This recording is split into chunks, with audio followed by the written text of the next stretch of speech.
এমনকি আহলে হাদিসের একজন ইমাম শওকানি, যার নাম নাইলুল আওতারের মধ্যে হাদিসটা নোট করেছেন, বহু হাদিসের কিতাবে রয়েছে, আমার নবীজি বললেন, মান সাল্লা সালাতান, কোন বান্দা নামাজ আদায় করলো, ওয়ালাম ইউসাল্লি ফিহি আলাইয়া ওয়া আলা আহলে বাইতি, সে নামাজের মধ্যে আমি এবং আমার আহলে বাইতের উপর দরুদ শরীফ পড়ে নাই, লাম তুকবাল মিনহু, ওই বান্দা থেকে এই নামাজ আল্লাহ কবুল করবেন না। জোরে বলুন নাউজুবিল্লাহ। নামাজ পড়েছে কিন্তু ওয়ালাম ইউসাল্লি, সালাত পড়ে নাই, দরুদ পড়ে নাই, আলাইয়া ওয়া আলা আহলে বাইতি, আমার উপরে পড়ে নাই, আমার আহলে বাইতের উপরে পড়ে নাই, লাম তুকবাল মিনহু, তার থেকে এই নামাজ কবুল হবে না। তাহলে নামাজ হয়ে যাওয়া একটা, কবুল হওয়া আরেকটা। সেজন্য এক আশেক বলে, ভাই এখানে সিজদা দিতে দিতে গোটা জীবন ভর কোফালের দাগ ফেলাই দিছেন, আপনার এই সিজদার কোনো ফায়দা নাই, একটা সিজদাও আল্লাহর দরবারে কবুল হবে না। কেন? কোফালের দাগ ফেলাই লাভ কি? কলবে তো নূর নাই। কলবে কি নাই? কলবে নূর ঢুকবে নবী এবং আওলাদ নবীর প্রেমের মাধ্যমে। একটু জোরে বলুন। উমরে ভর কে सजदों की दाग है जबीनों पर,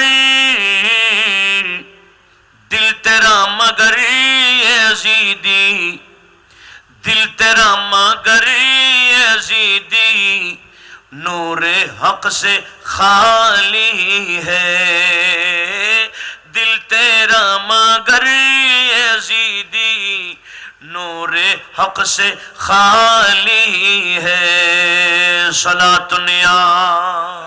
এটা তো কোনো জিহাদ না, এটা তো জুলুম। ইয়াজিদিরা আওলাদ রাসূলের উপর জুলুম করেছিল। কথা বলুন ঠিক কি না? ইমাম হুসাইন যদি আসলে যুদ্ধের জন্য প্রস্তুতি নিয়ে যাইতেন, ইয়াজিদের পক্ষে যত হাজার ছিল তার অনেক গুণ বেশি ইমাম হুসাইনের পিছনে থাকতো। কথা বলুন ঠিক না?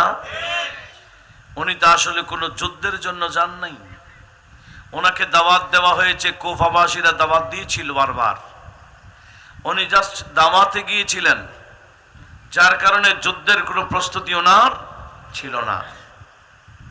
বাধ্য করে যুদ্ধ করাইল, এটা জুলুম। তো কি বলছিলাম, ইমামে আলী মাকাম হুসাইন ইবনে আলী রাদিয়াল্লাহু তাআলা আনহুমা কেন ইয়াজিদকে সাপোর্ট করেননি, মেনে নিননি? ইয়াজিদের হুকুমত মানেন নাই কেন? ইয়াজিদের হাতে হাত দেন নাই কেন? এটা যদি আমরা চিহ্নিত করতে পারি, কি আদর্শ বাস্তবায়নের জন্য ইমামে আলী মাকাম এই শাহাদাতকে গ্রহণ করেছেন, আমাদেরকে এগুলা জানতে হবে।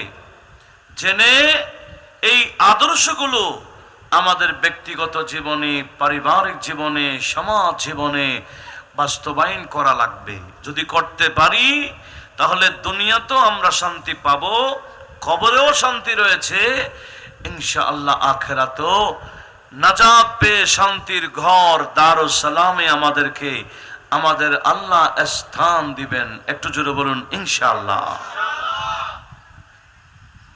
সম্মানিত হাজরিন, আমার ভাইরা, আমাকে বিষয় দিয়েছেন আওলাদ রাসূলদের, আহলে বাইত রাসূলের ফজিলত, ইনাদের মর্যাদা, গুরুত্ব। আমরা জানি আওলাদ রাসূল যাদেরকে ভালোবাসা, এটা এমন বিষয়, এটা ঈমানের সাথে সম্পৃক্ত। ঈমান কলবে ঢোকার জন্য নবী এবং আওলাদ নবীর মহব্বত অন্তরে রাখতে হবে। যেই অন্তরে নবী এবং আওলাদ নবীর প্রেম থাকে, সেই কলবে ঈমান ঢুকে। আর যে কলবে নবীর মহব্বত নাই, আওলাদ রাসূলের মহব্বত থাকে না, ইয়াজিদি মহব্বত থাকে, ওই কলবে ঈমান ঢুকে না। আমাদের নবীজি কসম করে বলেছেন, নবীজি বলেছেন ওয়াল্লাযী নাফসি বিয়াদিহি, আমি খোদার শপথ করে বলছি, যার কুদরতি হাতে, যার হাতে আমার জান রয়েছে, যে রব্বুল আলামিনের হাত, আল্লাহরও হাত আছে কিনা? আছে। তবে কি রকম এটার বয়ান নাই। লাইসা কামিথলিহি শাই। আল্লাহর হাত আছে, ইয়াদুল্লাহ আছে, তবে কি রকম এটার বর্ণনা কেউ দিতে পারবে না। এটা বর্ণনার ঊর্ধ্বে। আল্লাহর অস্তিত্ব আছে, কি রকম, আল্লাহ কেমন, আল্লাহ কোথায়, এগুলা প্রশ্ন করা যায় না।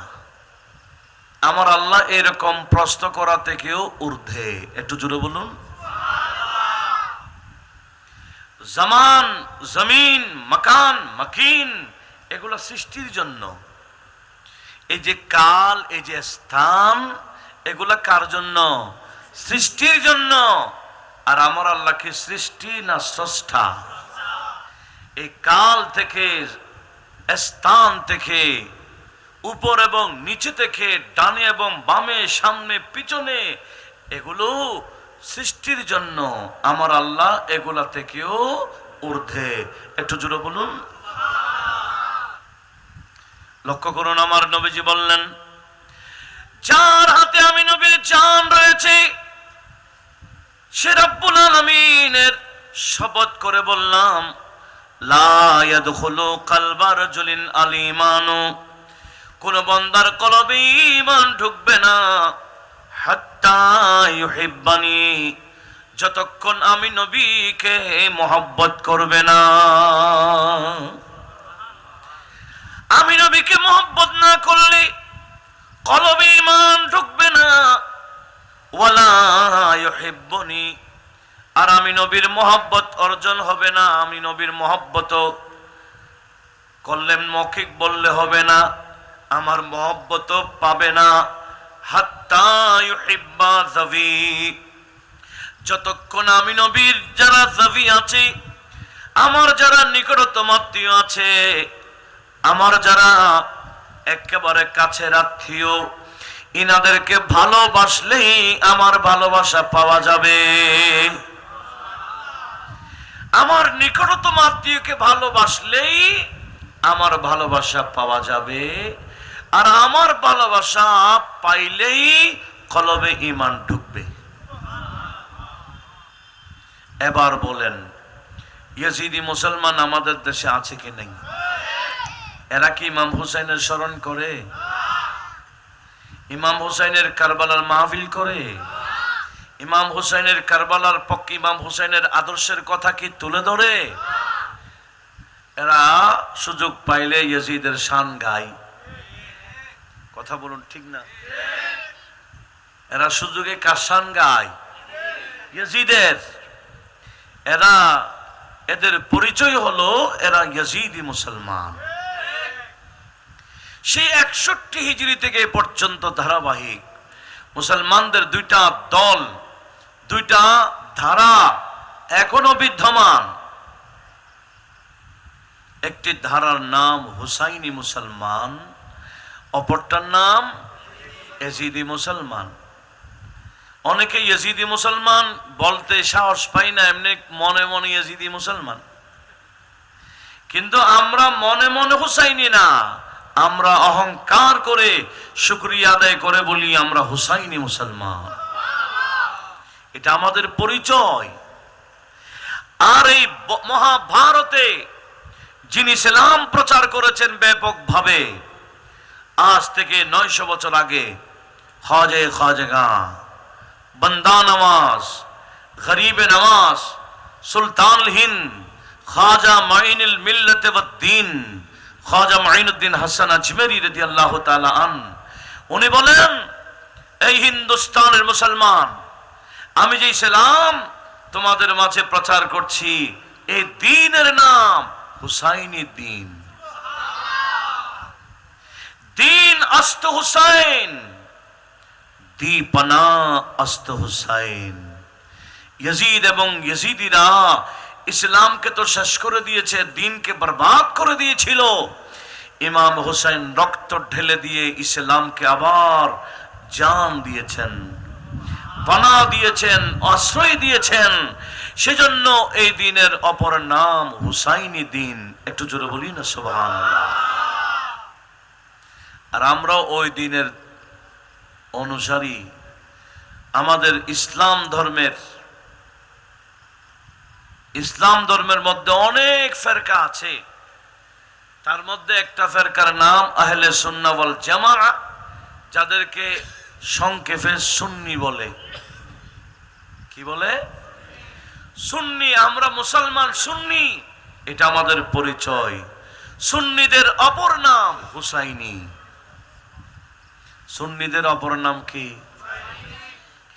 আর সুন্নি ছাড়া যত ফেরকা হয়েছিল, এখনো হচ্ছে, ভবিষ্যতেও হবে, এই সমস্ত ফেরকার যত নাম হোক না কেন, আমি নাম নিতে রাজি না। এদের সব ফেরকার সংক্ষেপ পরিচয় হলো এরা সবাই ইয়াজিদি। এরা সবাই কি? ইয়াজিদি মুসলমান। বর্তমানও দেখেন না, সুন্নি ছাড়া বাকি যত অসুন্নি দল আছে, এই এরা ভিতরে ভিতরে ইয়াজিদের সাপোর্টার, ইয়াজিদের পক্ষে কথা বলে। বাংলাদেশে এমনও পীর আছে যে আশুরার দিন, জুমার দিন ছিল কয়েক বছর আগে, জুমার দিন, আশুরার দিন ইয়াজিদের তারিফ করতে করতে মুখ দিয়ে ফানা বের করে ফেলতেছে। পীর সাহেব বলে ইয়াজিদ অনেক বড় আলেম ছিলেন, ওনার কাছে হাদিসের ভান্ডার ছিল, উনি রাতে 100 রাকাত নামাজ পড়তেন, এমন করতেন, তেমন করতেন। তারিফ করছে কার?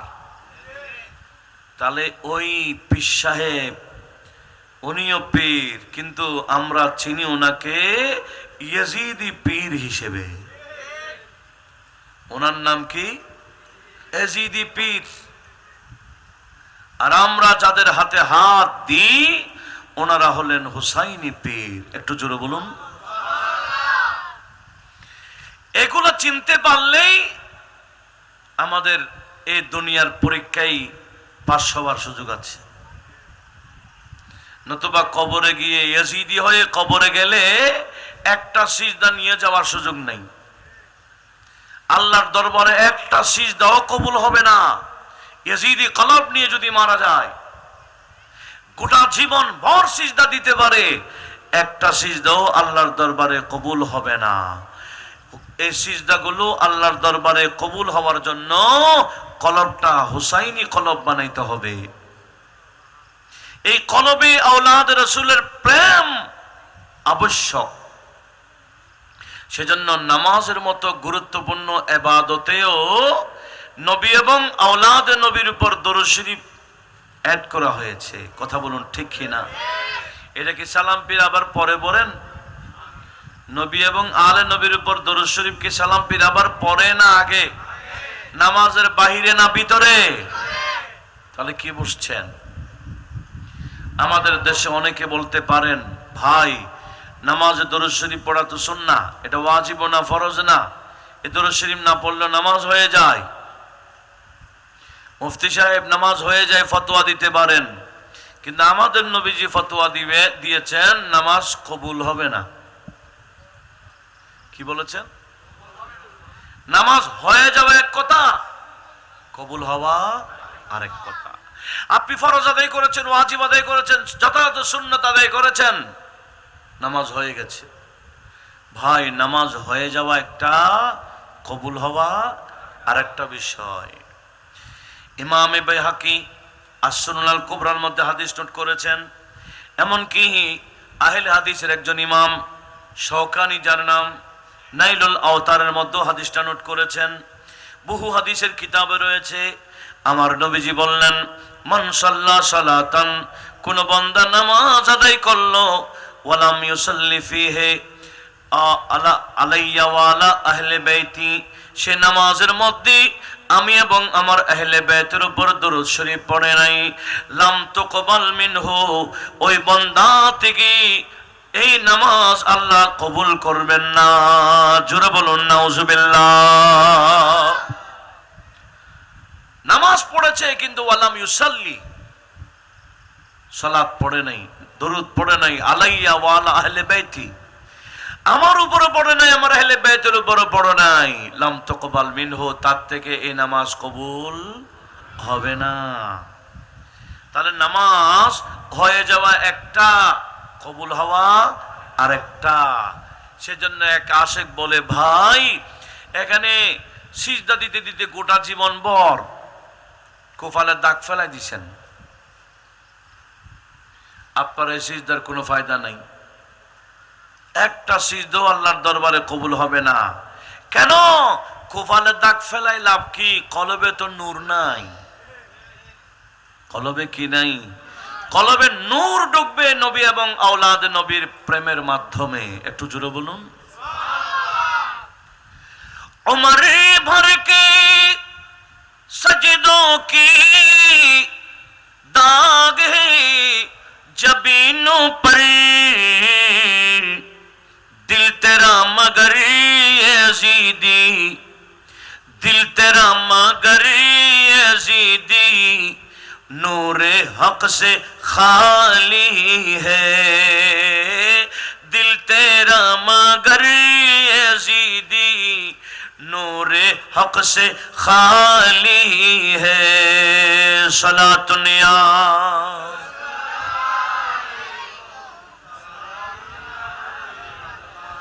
उसके लाख सजदे भी काम नहीं आएगा,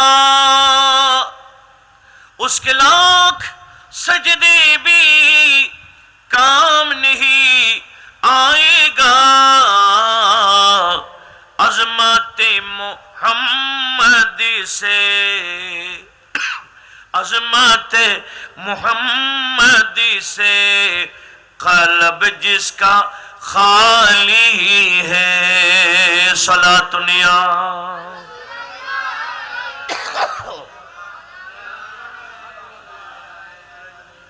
তা আমি কি বলছিলাম, একটু মনোযোগ কামনা করছি। যা বলবো যারা যেখান থেকে শুনছেন একটু মনোযোগ সহকারে শোনার জন্য অনুরোধ করছি। আশা করি মাইকের আওয়াজ ক্লিয়ার শোনা যাচ্ছে। বিশেষ করে অনলাইনে যারা আছেন সবাই আপন আপন জায়গা থেকে মহব্বতে শোনার জন্য অনুরোধ করছি, মনোযোগ কামনা করছি।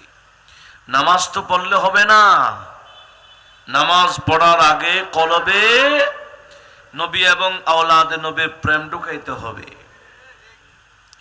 আরে নামাজ শুধু আপনাদের আমাদের এলাকার এই ৬০ টাকা জামে মসজিদে পড়লে না, এমনকি আল্লাহর ঘর খানে কাবা যেখানে ১ লাখ, একে কি ১ রাকাত পড়লে ১ লক্ষ রাকাতের সওয়াব, যেখানে আমার নবীজি সেখানের কথাও বলেছেন। ইমাম হাকিম নিশাপুরি মুস্তাদরাক হাকিমে নোট করেছেন। ইমাম তাবরানী আল মুজিমুল আওসাতের মধ্যে হাদিস নোট করেছেন। নবীজি বলেন, ফালো আন্না সাফিনা বাইনার রুকুনি ওয়াল মাকাম, কোন বান্দা সেখানে কাবায় রুকুন এবং মাকাম ইব্রাহিম, মাকাম ইব্রাহিম এবং হাজরে আসওয়াদের মধ্যখানে গিয়ে সাল্লাহ সামা, নামাজও পড়েছে, রোজাও রেখেছে, কিন্তু ওয়ালাকি আল্লাহ, যে বান্দা নামাজ পড়েছে আল্লাহর ঘরের সামনে, যে বান্দা রোজা রেখেছে আল্লাহর ঘরের সামনে, কিন্তু লাকি আল্লাহ, ওই বান্দা আল্লাহর সাথে সাক্ষাৎ করেছে, অর্থাৎ মারা গেল কি অবস্থায়? ওহুয়া মুবগাদুন লি আহলে বাইতে মুহাম্মাদিন সাল্লাল্লাহু আলাইহি ওয়াসাল্লাম, সে যদিও বা নামাজ পড়েছে কাবার সামনে, কিন্তু তার কলবের মধ্যে আওলাদে রাসূলের বিদ্বেষ রয়েছে। তার কলবটা ইয়াজিদি কলব, ইয়াজিদ মানে যার অন্তরে আওলাদে রাসূলের প্রেম নাই, প্রেমের বিরোধ যেটা আছে সেটা হচ্ছে বিদ্বেষ। ইয়াজিদের কলবের মধ্যে আওলাদ রাসূলের প্রতি কি ছিল? বিদ্বেষ ছিল। এরকম আওলাদ রাসূলের প্রতি বিদ্বেষ রেখে যারা মারা যায়, যদিও বা নামাজ পড়েছে কাবার সামনে, আমার নবীজি বললেন দাখালান নার, ওই বান্দারা জাহান্নামে প্রবেশ করবে। জোরে বলুন নাউজুবিল্লাহ। নামাজ যদিও বা কাবাতে গিয়ে পড়েছে, রোজাও রেখেছে, কিন্তু জাহান্নামে যাবে। কেন? কলবটা ইয়াজিদি কলব। আওলাদ রাসূলের প্রেম ওই কলবে না থাকার কারণে। এবার বুঝেন নবী এবং আওলাদে নবীর প্রেমটা কত বড় গুরুত্বপূর্ণ বিষয়, কত বেশি ফজিলতপূর্ণ। আর যারা নবী এবং আওলাদে নবীর প্রেম অন্তরে ধারণ করে ইনারা মারা গেলে আমার আল্লাহ ইনাদেরকে আযাব দেবেন না, আমার আল্লাহ এদেরকে আযাব থেকে নিরাপদে রাখবেন। আমার নবীজি আল্লাহর সাথে নবীজি বললেন ওয়াদানি রাব্বি ফি আহলে বাইতি, আমার রব্বুল আলামিন আমি নবীকে ওয়াদা দিয়েছেন আমার আহলে বাইত প্রসঙ্গে। নবীজি বলেছেন মান আক্কারা আহাদাম মিনহুম, আমার উম্মতের মধ্যে যারা আমার আহলে বাইতের সদস্যকে সম্মান করবে, ওয়ালিয়া বিল বালাগি পরিপূর্ণ মহব্বত রাখবে, আমি নবী এবং আমার আওলাদের প্রতি যারা ভালোবাসা স্থাপন করবে, আমার আল্লাহ আমাকে বলেছেন আল্লাহ ওয়াজিবাহু, আল্লাহ বলেছেন বন্ধু আমার যাদের অন্তরে আপনার আওলাদের ভালোবাসা থাকবে, এদের প্রতি সম্মান থাকবে, আমি আল্লাহ বলে দিলাম এরা নারী হোক, পুরুষ হোক, মুরব্বী হোক, বাচ্চা হোক, আমি আল্লাহ তাদেরকে কোথাও আযাব দিব না। দুনিয়াতেও তাদেরকে নিরাপদে রাখবো, কবরও তাদেরকে আযাব থেকে রেহাই দিব, এমনকি কিয়ামতের ময়দানে নিরাপদে রাখবো, জাহান্নামের আযাব থেকে আমি তাদেরকে রক্ষা করব। আওলাদ রাসূলের প্রেম, ভালোবাসা, তাজিম, সম্মান যাদের অন্তরে থাকবে অবশ্যই এরা নিরাপদে থাকবে। একটু জোরে বলুন না সুবহানাল্লাহ। আর ইয়াজিদ এবং ইয়াজিদিরা না দুনিয়াতে শান্তি পাবে, না কবরে, না আখিরাতে। এরা জান্নাতে যাওয়ার কোনো সুযোগ। একজন ইয়াজিদিও বর্তমানেও যারা ইয়াজিদের পক্ষে কথা বলছে, আগে তো ইয়াজিদের পক্ষে কথা বলার সাহস তেমন ছিল না, এখন বিশাল বিশাল মাঠে বিশাল বিশাল বক্তা, যাদেরকে আনার জন্য নাকি হেলিকপ্টার লাগে, এইরকম বক্তাও মাঠে ময়দানে বলছে যে কারবালার যুদ্ধের ব্যাপারে ইয়াজিদের কোনো হাত ছিল না। এই সমস্ত বক্তারা কোন বক্তা? আর একটু জোরে বলেন না। ইয়াজিদি বক্তা, বড় বড় ডক্টর, এরা বিভিন্ন রেফারেন্স দিয়ে বলতে চায় ইয়াজিদের পক্ষে। এরা ইয়াজিদের নাম নেওয়ার আগে আমিরুল মুমিনিন বলে, ইয়াজিদের নাম নেওয়ার পরে রাহমাতুল্লাহ আলাইহি বলে। যারা ইয়াজিদের পর রাহমাতুল্লাহ আলাইহি বলে এখন না, এই উম্মতের সর্বপ্রথম মুজাদ্দিদ যার নাম ওমর ইবনে আব্দুল আজিজ, 61 হিজরিতে ময়দানে কারবালার যুদ্ধ হয়েছে, আবার 61 হিজরিতে ওমর ইবনে আব্দুল আজিজের জন্ম হয়েছে। সে ওমর ইবনে আব্দুল আজিজ সর্বপ্রথম এই উম্মতের মুজাদ্দিদ। উনি ঘোষণা দিয়েছেন ওনার সামনে কেউ যদি ইয়াজিদকে রাহমাতুল্লাহ আলাইহি বলে, ইয়াজিদের নামের আগে যদি আমিরুল মুমিনিন বলতো, ওমর ইবনে আব্দুল আজিজ ওনাকে 20 দুররা দিতেন। কি বললাম? এগুলো তারিখুল খুলাফাত আল্লামা সুয়ুতিও নোট করেছেন। কি ওমর ইবনে আব্দুল আজিজ যার শাসন আমল অনেক সবার কাছে প্রশংসনীয়, দ্বিতীয় ওমর যার লকব হয়ে গেছে, সেই দ্বিতীয় ওমর ওনার সামনে আমিরুল মুমিনিন ইয়াজিদ বললে কয় দুররা দিতেন? 20 দুররা। তো তো এটা তো বেশি দিন না, কারবালা যুদ্ধের যে বছর তোরা জন্মই। তাহলে বুঝেন আমরা কি বুঝছি? এখন তো ইয়েজিদের তরফদারি করার, ইয়েজিদকে বাঁচাবার জন্য, ইয়েজিদের পক্ষে বলার জন্য মানুষ দ্বিধাবোধ করে না। মাহফিলে বলেন, মসজিদে বলেন, ইয়েজিদের পক্ষে বলছে। সেজন্য আমরা সতর্ক করে দিচ্ছি, যারা ইয়েজিদের পক্ষে বলেন একজনও জান্নাতে যাওয়ার কোনো সুযোগ নাই। ইয়েজিদের পক্ষে বললে জান্নাতে যাওয়ার সুযোগ নাই। ইমামে আলী মাকামের পক্ষে থাকতে হবে। সেজন্য আমার আল্লাহ সূরা শুরা 23 নম্বর আয়াতে কি বললেন?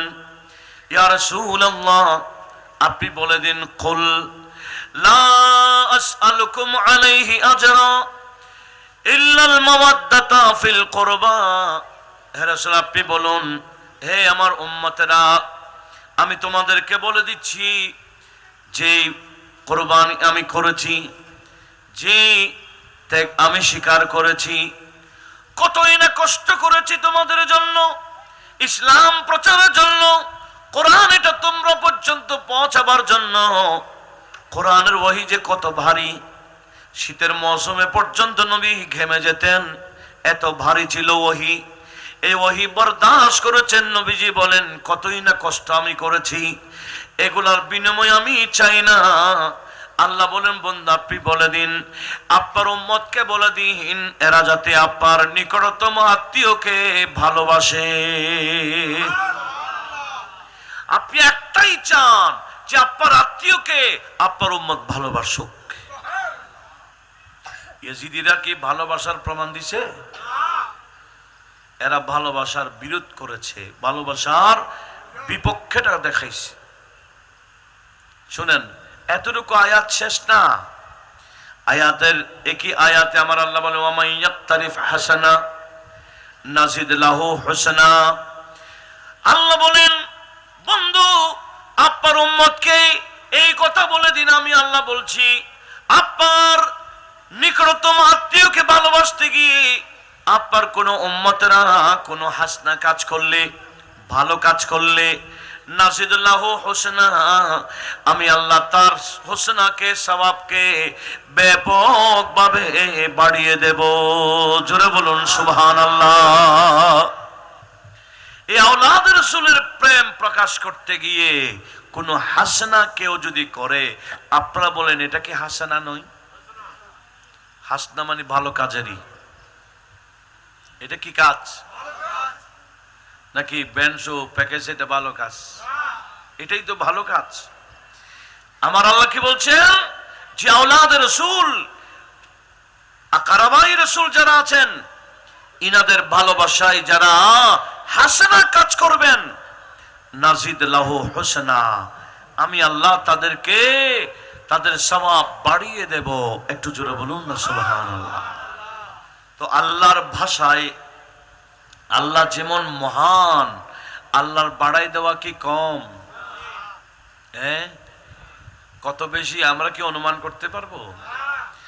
আমার নবীজি বললেন, হুব্বু আলে মুহাম্মাদিন সাল্লাল্লাহু আলাইহি ওয়াসাল্লাম ইয়াওমান, আমার আহলে বাইতের প্রতি কোন উম্মত যদি একদিন মহব্বত প্রকাশ করে, মহব্বত প্রকাশ করতে গিয়ে মাহফিল, মহব্বত প্রকাশ করতে গিয়ে কোন একটা ভালো কাজ করলো, নবীজি বললেন, আমি নবী বলে দিলাম, খায়রুম মিন ইবাদাতি সানা, এক বছর লাগাতার ইবাদত করে যে সওয়াব পাওয়া যাবে না, আমার আহলে বাইতের প্রতি ভালোবাসার কাজ যদি একদিন করে, একদিনে আমার আল্লাহ লাগাতার এক বছরের চেয়ে আর বেশি সওয়াব দান করবেন। জোরে বলুন সুবহানাল্লাহ। এক বছরের সওয়াব কত? দিন রাত ইবাদত করে এক বছরে যে সওয়াব অর্জন হবে, তার চেয়ে বেশি সওয়াব আমার আল্লাহ একদিনে দেন। কোন কাজে? যে কাজটা আওলাদ রাসূলের মহব্বতে করা হয়। একটু জোরে বলবেন না সুবহানাল্লাহ। আজকের এই কাজটা করা হয়েছে কার? নবীর আওলাদের মহব্বত করতে গিয়ে, নবীর আওলাদের মহব্বত প্রকাশ করতে গিয়ে। কিন্তু দুঃখের বিষয়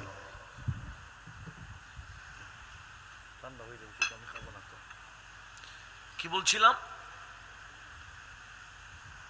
নবীর পরিবারের প্রতি মহব্বত প্রকাশ করতে গিয়ে আপনি কাজ করেছেন। এই আমি তো আগে বলেছি এই কাজটা সকল মুসলমান করে না। কারাই করে? বাস্তবিক পক্ষে যারা হুসাইনি নিচে হলে হবে না, পরিবারকে হুসাইনি হিসেবে গঠন করতে হবে। কথা বলুন ঠিক কিনা? এখন তো আমাদের ঘর থেকে ইয়েজিদি বানিয়ে ফেলতেছে। আমরা তো ঘুম